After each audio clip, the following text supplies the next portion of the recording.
So what I'm going to do here is just talk a little bit about a book that I'm working on, which is an idea that I've been developing for the last 2 or 3 years.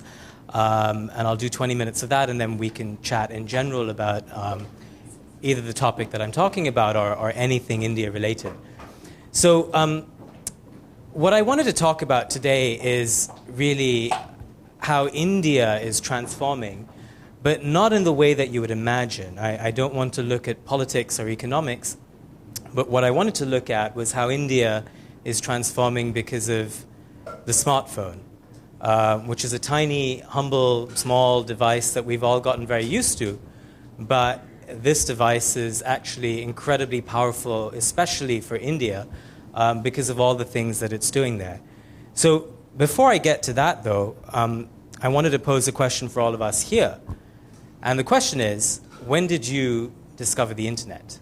I tend to ask a lot of people in America this question whenever I meet them, and the answer that I usually get is that they discovered the internet sometime in the 1990s on a PC, on a dial-up connection. Remember the fax tone sound? That's how people used the internet back then. And you used Hotmail and Ask Jeeves and Alta Vista and all the kinds of things that seem so anachronistic today. But there was a few years of that, and then you got cable and broadband internet lines, and internet became faster and more reliable. And then fast forward a few more years, and you got routers, and then you had Wi-Fi, and then you could imagine taking a laptop from one room to another room and using the internet across different parts of your home. If you were in college, you could use it in different parts of the campus. So we began to conceive of the internet as something that was not tethered, it was movable. And then, of course, contemporaneously, we got the cell phone that was then enabled with mobile data, and then you could check emails on your phone, and you know the drill. And then it went from 2G to 3G to 4G, and now you've got smartphones that, you know, have the computing power that is dozens of times beyond what you had on an actual physical PC in the 1990s. So what was that process for you guys? It was an evolution, right? I mean, it was, you're going from one stage of the internet to another, to another, to another. Now, the reason why I brought all of this up is because India is going through the opposite of an evolution. What India is going through is best described as a revolution. You see, for most Indians, the internet is something that they're only discovering right now, not through PCs. Most Indians never have had PCs, never will have PCs. They're discovering it because of cheap smartphones and cheap mobile data. And that's really important. Just look at the numbers. So in the year 2000, only 20 million Indians were connected to the internet. That was 2% of the population in the year 2000. Now that same year, 58% of Americans were on the internet. So you can see the difference. In 2010, about 100 million Indians were on the internet. Then in 2015, there were 300 million Indians online. Today, we have about 400 million Indians on the internet.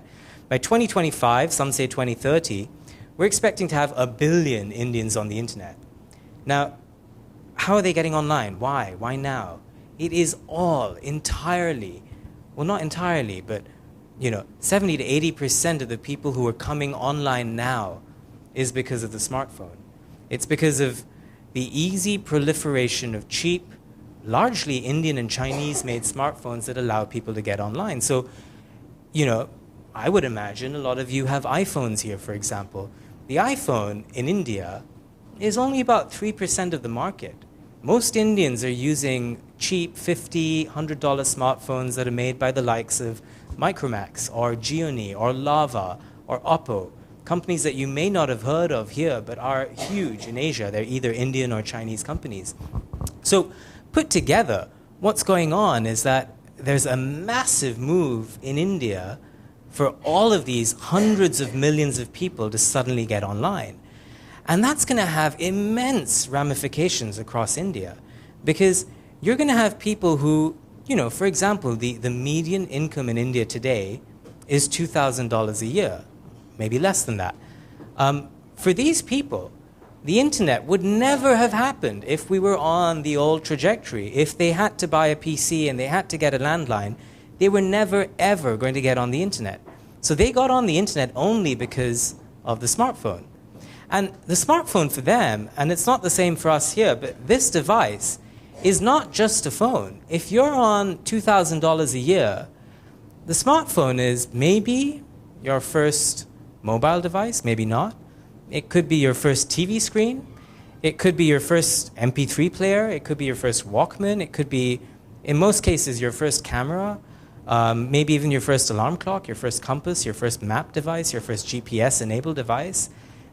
This is revolutionary for most Indians who are poor because, again, without a cheap smartphone, there is no way they would have any of these things in their lives. And that's going to have a ripple effect on a range of things, from commerce to shopping to dating. I mean, one of my friends says that, the first kiss that most young Indians are now going to have is going to be an XO on Tinder. And it's a little bit of an exaggeration, but you can actually imagine that happening. Now, in the same way that money, as I was describing, has long been a divide in India to get people online because they couldn't afford computers or landlines, the other great divide in the India that I grew up in was the English language. Less than 200 million Indians speak the English language. And 5 or 6 years ago, if you were to draw a Venn diagram with two circles, and one circle was a circle that encompassed all of India's English speakers, and the other circle was a circle that encompassed all of India's internet users. Those two circles on the Venn diagram, there would be a huge amount of alignment because in most cases they were one and the same group. They were sort of largely wealthy, mostly urban people who spoke English and had enough money to access the internet from whatever means they were accessing it by. That's changing. So again, because of the smartphone, because of the ability to now have Indian companies that have keypads in Hindi and Tamil and Bengali and Malayali, a whole host of people who otherwise wouldn't have been able to use that technology now can. And then when you have touchpads on smartphones, you can program it to any other language that you'd want to have. You don't need a physical device anymore. So suddenly a world that was cut off is now open. You can take this one more step forward. So according to India's last census, India had about 270 odd million people who were classified as illiterate. So they can't read or write in any language at all. There is no way that they would use the internet in any way that you are using the internet or that you're used to computing. Now they can. I mean, I've been to villages in India where women who are illiterate can take a phone, press Google Talk, and they can just say, Mujhe Taj Mahal dikhao, which means show me the Taj Mahal. And a video pops up and they can press play and they can see moving images of the Taj Mahal in a way that, really wasn't possible before.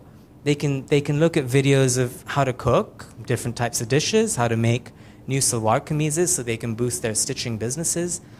These are things that were just not imaginable even 5 or 10 years ago for vast parts of Indian society. And the key thing here is I'm not talking about richer, elite Indians in urban India, the types of whom that you may meet here in DC. Their lives are very similar to your lives here. They have access to the same things. They go to the same movies. They read the same books as you do.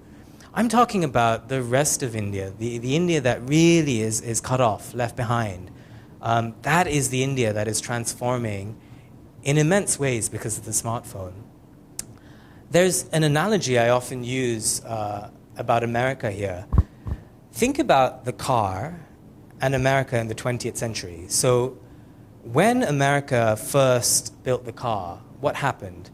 You built roads. You then had highways and superhighways. You built the interstate system. That created tens of thousands of jobs.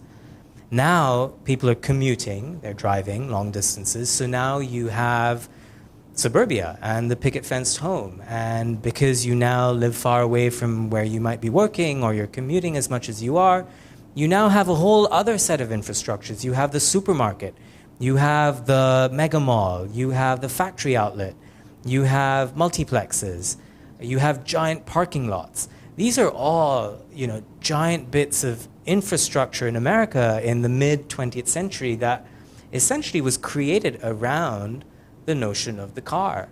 And it's not just physical infrastructure, it is also cultural. So you had the race, the chase, the long weekend, the long drive. You had the first kiss, and most people had their first kiss in a car. The car was, the first thing that people would buy. It was their first property. It was their first private space. Sounds familiar? I mean, that is exactly what the smartphone is for an entire generation of young Indians. It is their literal and figurative mobility, in the same way that the car was such an iconic thing for a generation of Americans. So that really is the scope of what the smartphone could be for India. And it is not just the physical and cultural, it is digital ecosystems of e-commerce which could create millions of jobs.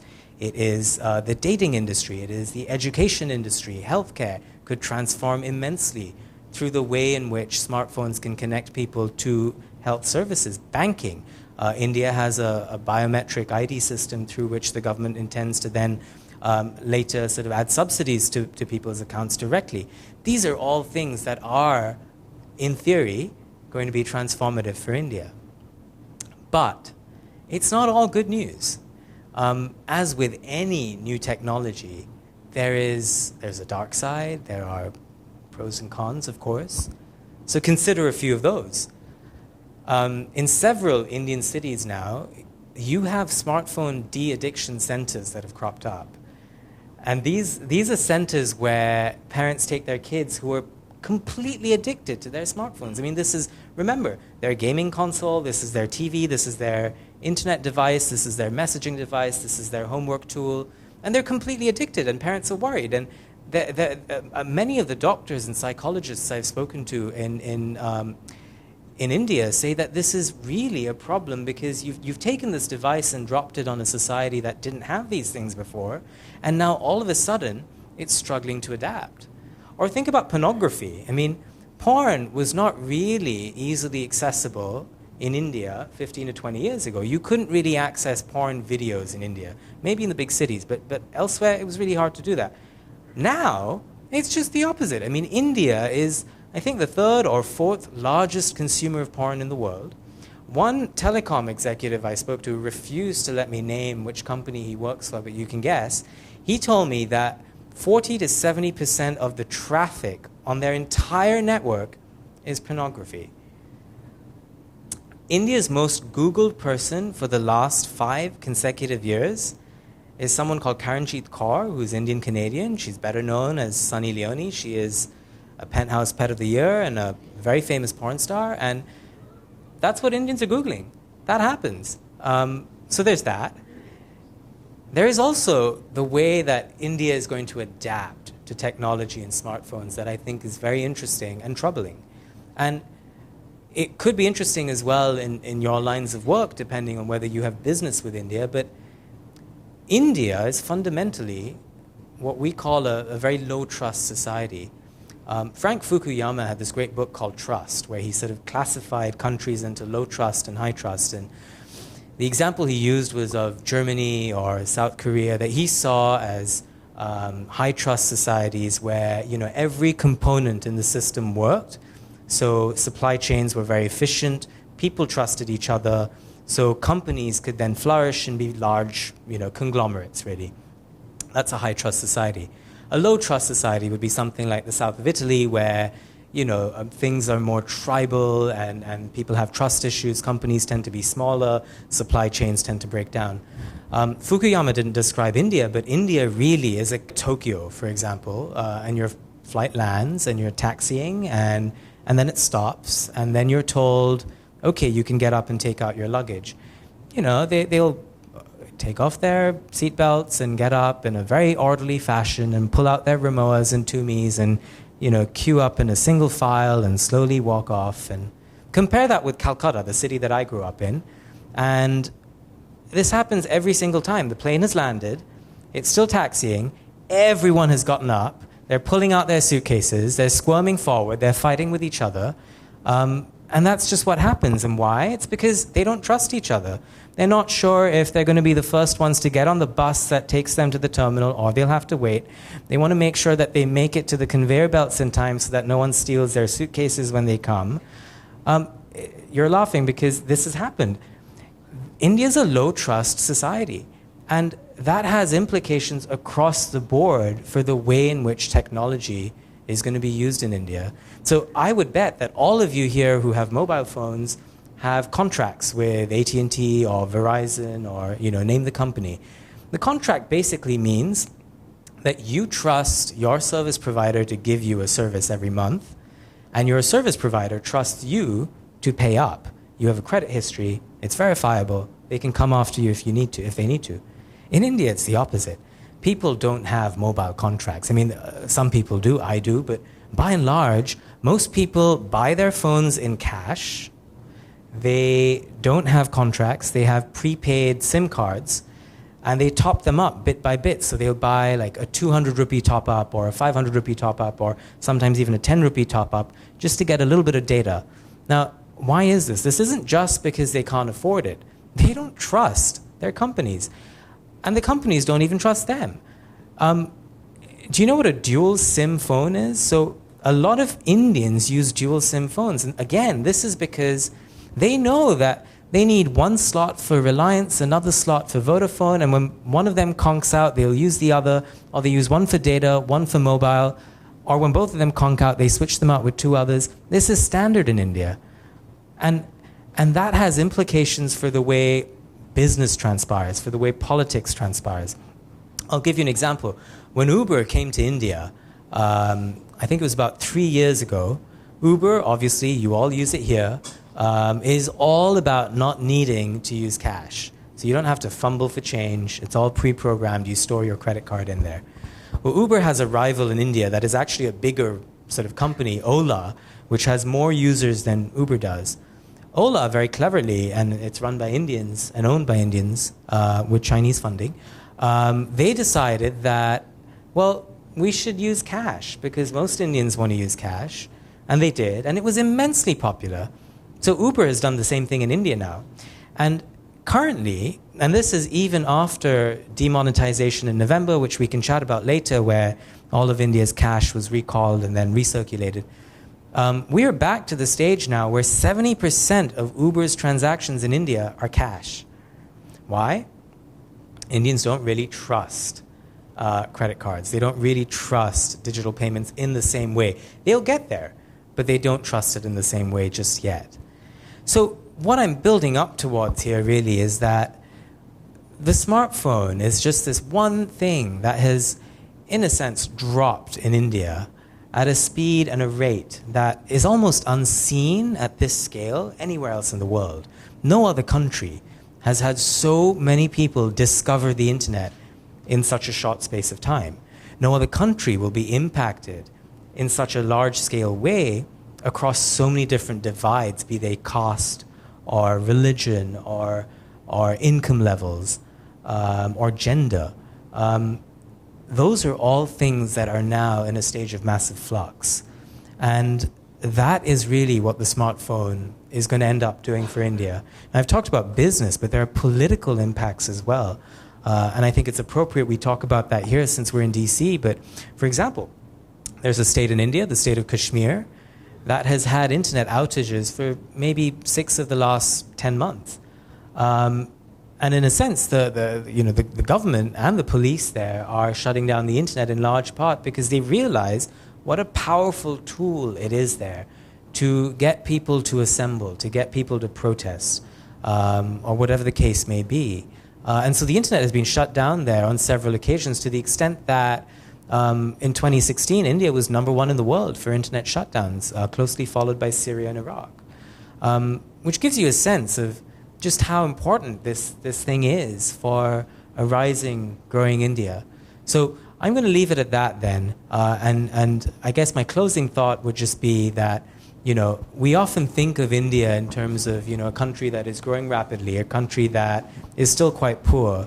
But I think it's also very important now to start thinking about India in terms of a country that is adopting technology at a rate that was unimaginable a few years ago, and that is going to have large-scale impacts across a range of different things, from business and commerce to social effects as well, in the next 10 to 20 years.